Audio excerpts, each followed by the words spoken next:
ఇటీవల కేంద్ర బడ్జెట్ చూస్తే రాష్ట్రానికి ప్రత్యేకంగా వచ్చింది ఏమీ లేదు. 12 మంది ఎంపీలు ఉన్న బీహార్లో జేడీయూ పార్టీ వాళ్ళు ఏమేమి సంపాదించుకున్నారు? బీహార్కు మకానా బోర్డు, బీహార్కు national institute of food technology, బీహార్కు కోసి వెస్టర్న్ కెనాల్ ఆర్థిక సహాయం, ఒక ఎయిర్పోర్ట్, గ్రీన్ఫీల్డ్ ఎయిర్పోర్ట్, మరో 4 కొత్త ఎయిర్పోర్ట్ల నిర్మాణం, పాట్నా ఐఐటి ఆధునీకరణ,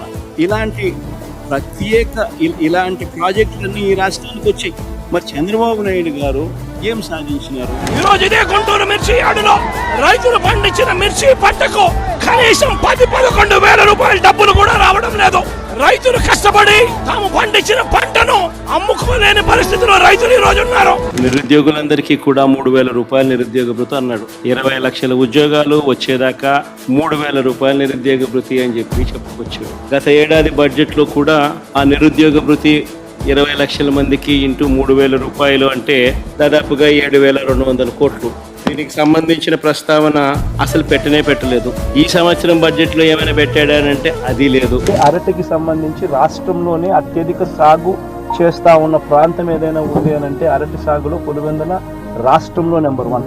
ఈ రోజు చూస్తే ఎంత దారుణమైన పరిస్థితి అని అంటే, ఒకవైపున రైతుల పరిస్థితి ఈ వర్షాల వల్ల, ఈ గాలుల వల్ల ఇటువంటి దారుణమైన పరిస్థితి ఒకవైపున ఉంటే, మరోవైపున రేటు చూస్తామా అంటే నెల కిందట 26,000 పలికిన రేటు ఈ రోజు 9,000 రూపాయలకు పడిపోయిన పరిస్థితులు చూస్తా ఉన్నాం. కష్ట సమయంలో ఉన్న ప్రతి కార్యకర్తకు నేను ఒకటే మాట చెప్తా ఉన్నా, మీరు చూపించిన ఈ స్ఫూర్తిని, మీరు ఈ కష్టకాలంలో పార్టీ పట్ల మీరు చూపించిన ఈ నిబద్ధతకు మీ జగన్ ఎప్పుడు మీకు రుణపడి ఉంటాడని ఈ సందర్భంగా ఖచ్చితంగా నేను అడుగుతా ఉన్నా.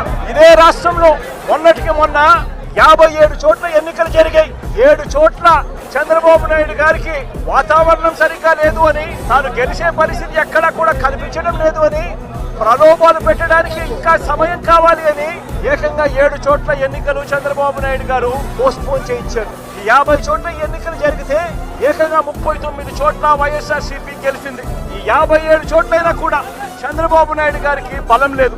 గెలిచిన వాళ్ళంతా వైఎస్ఆర్సీపీ సభ్యులు, వైఎస్ఆర్సీపీ బీఫామ్ మీద గెలిచిన సభ్యులు, వైఎస్ఆర్సీపీ టికెట్ మీద గెలిచిన సభ్యులు.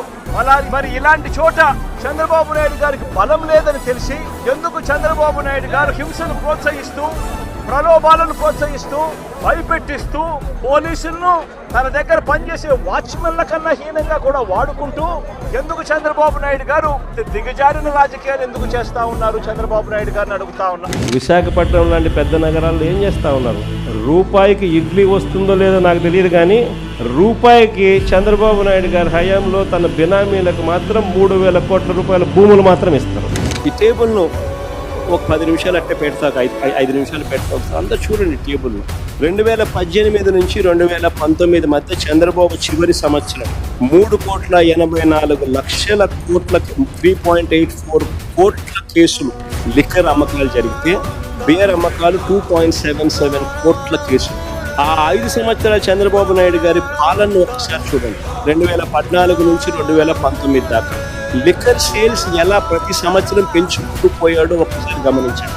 అమ్మకాలు ఇలా పెరగడం వల్ల ఈ లిక్కర్ కంపెనీలకు లాభాలు పెరిగి ఈ పెద్ద మనిషికి లంచాలు ఇచ్చే పరిస్థితి ఉత్పన్నమవుతుంది. అదే ఒకసారి 2019 నుంచి 24 చూడండి. ఒకసారి మద్యం అమ్మకాలు ఎలా తగ్గాయో ఒకసారి చూడండి.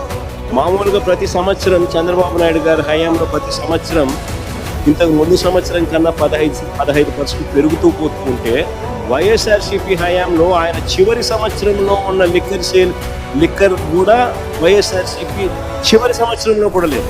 ఈరోజు ఈ పిల్లలకు జరిగిన అన్యాయం ఏదైతే ఉందో, నేను ఈ పిల్లల్ని వెనకేసుకొని రావడం లేదు. పిల్లలు అన్నాక వీళ్ళు వయసులో ఉన్నప్పుడు ఏదేదో కేసులు పడిండొచ్చు, గొడవలు జరిగిండొచ్చు, కేసులు పడిండొచ్చు, కేసులు ఉండిండొచ్చు. ఆ కేసుల్లో ఎవరిది న్యాయము, ఎవరిది ధర్మము అని చెప్పి నాకు తెలియదు. నేను దాన్ని వెనకేసుకొని రావడం లేదు. కానీ ఒక పద్ధతి అనేది ఒకటి ఉంది అనేది మాత్రం ఖచ్చితంగా చెప్తా ఉన్నా. ఆరోపణలు చేసే వ్యక్తులే జడ్జిల కింద మారిపోకూడదు అని మాత్రం గట్టిగా చెప్తా ఉన్నా. ఆరోపణలు చేయడం మీద ఆరోపణలు మీరు చేసినప్పుడు జడ్జిలుగా ఉన్న కోర్టులు ఇరువైపులా వాదనలు విన్న తర్వాత ఎవరిది అన్యాయము, ఎవరిది న్యాయము అని చెప్పి వాళ్ళు కోర్టుల్లో తీర్పులు ఇస్తారు. ఆ తీర్పు ఇచ్చేదాకా కేసులున్న ప్రతి ఒక్కరూ ముద్దాయి అయిపోడు అన్నది మాత్రం ఖచ్చితంగా గట్టిగా చెప్తా ఉన్నా. అలా కేసులు గతంలో ఉన్నాయి అని చెప్పి ఒక కారణం చూపించి నడురోడ్డు మీద వాళ్ళ కుటుంబాన్ని వాళ్ళ పరువు ప్రతిష్టలు వాళ్ళందరినీ కూడా తీరి కలుగు ప్రతిష్టలు మట్టి కలుపుతూ అది రోడ్డు మీద వాళ్ళని కొట్టే అధికారం పోలీసులకు ఎవరిచ్చారు అని మాత్రం గట్టిగా ప్రశ్నిస్తూ అడుగుతా ఉన్నా. నేను చంద్రబాబు నాయుడుకి ఈ సందర్భంగా ఒక్కటైతే నేను చెప్తున్నా, అయ్యా నువ్వు ఎన్ని తప్పుడు కేసులు పెట్టినా భయపడేది లేదు, ప్రజల తరపున మా పోరాటం ఆగేది లేదు.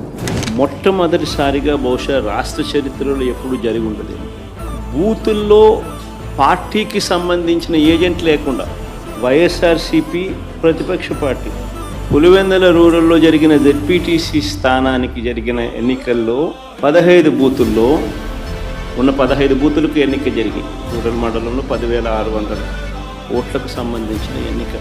వైఎస్ఆర్సీపీకి సంబంధించిన ఏజెంట్ బూత్లో కూర్చోకుండా బూత్ దగ్గరికే మనిషి పోలేని పరిస్థితిలో ఎన్నికలు రిగ్గింగ్ చేసినారు. ఈ రోజు చినికాయ రేట్ అమ్ముడుపోయేది ఎంత అంటే 6,000 నుంచి 12,000 రూపాయలకి అమ్ముతోంది. ఇదే మన హయాంలో ఎంత పోయింది? వైఎస్ఆర్సీపీ హయాంలో 4,000 నుంచి 12,000 క్వింటాల్కి అమ్ముడుపోతే ఈ రోజు పరిస్థితి రైతుకు క్వింటాల్కు గ్రేడ్ బాగుంటే 600 నుంచి 800 అంట. అవును సార్. గ్రేడ్ బాగలేకపోతే యావరేజ్ కి 300 నుంచి స్టార్ట్ అవుతా ఉందంట. అంటే యావరేజ్ 400 రూపాయలు 500 రూపాయలు కూడా గిట్టుబాటు రావడం లేదు రైతుకి. పలాసలో కిడ్నీ రీసెర్చ్ సెంటర్ కిడ్నీ వ్యాధిగ్రస్తులకు పర్మనెంట్ సొల్యూషన్ చూపించింది. Kidney research centre in Palasa, girls hostel SV medical college Tirupati, institute of mental health at GGH Kadapa, super speciality block at GGH Kadapa. కూడా బిల్డింగ్ చూడండి ఎంత చక్కగా ఉంటుంది. Cancer care centre at GGH Kadapa, కర్నూలులో diagnostic block, UGPG girls hostel Kurnool, trauma care block cath lab GGH Kakinada, centre for excellence at government hospital for mental care Visakhapatnam, city diagnostic centre and regional drug store Vijayawada, PG men's hostel SV medical college Tirupati, city diagnostic centre regional drug store at Tirupati, burns ward Anantapur, state cancer institute Kurnool, RIMS GGH Srikakulam, increase in undergraduate seats, city diagnostic centre regional drug store Visakhapatnam, burns ward GGH Kurnool, community health centres ఇవి కొన్ని మచ్చుకొని చూపిస్తా ఉన్నాం.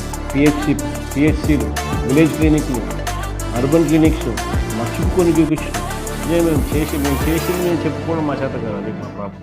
ఇలా డబ్బు ఆశ అన్నది ఏ స్థాయికి వెళ్ళిపోయింది అని అంటే చివరికి ప్రజలు ఏమి తాగినా పర్వాలేదు, ప్రజలు చనిపోయినా పర్వాలేదు, మా జోబీలలో డబ్బులు ఇంకా ఎక్కువ రావాలి అన్న తలంపులే మోస్ట్ డేంజరస్ పరిస్థితి.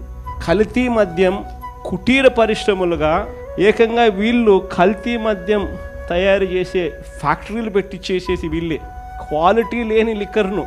ఆశ్చర్యం కలిగించే విషయం ఏంటంటే ప్రతి 4-5 బాటిళ్లలో ఒక బాటిల్ కల్తీ బాటిల్. ఆశ్చర్యం కలిగించే విషయాలు ఏమిటో తెలుసా? కొత్త గవర్నమెంట్ మెడికల్ కాలేజీను ప్రైవేట్ పరం చేయడం ఒక స్కామ్ అయితే, ఆ కాలేజీలు తీసుకున్న వారికి ఒక పెద్ద బొనాన్జా ఇచ్చినాడు, అది ఇంకో పెద్ద స్కామ్. అదేందో తెలుసా?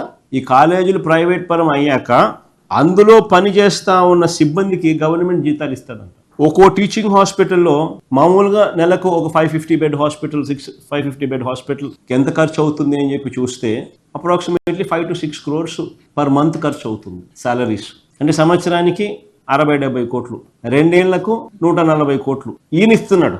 అంటే ఆశ్చర్యం ఏంటంటే ఇది గవర్నమెంట్ భూమి, గవర్నమెంట్ బిల్డింగులు, గవర్నమెంట్ స్టాఫ్, గవర్నమెంట్ జీతాలు, కానీ ఓనర్స్ ఏమో ప్రైవేట్ వాళ్ళు. రాష్ట్ర ప్రభుత్వాలు దేశంలో అన్ని చోట్ల కూడా ఎందుకు స్కూళ్ళు నడుపుతాయి? ఎందుకు రాష్ట్ర ప్రభుత్వాలు హాస్పిటల్ నడుపుతాయి? ఎందుకు ఆర్టీసీ బస్సులు నడుపుతాయి? ఎందుకు పోలీసులు రాష్ట్ర ప్రభుత్వం ఎందుకు నడుపుతుంది? ఎప్పుడైనా ఆలోచన చేశారా?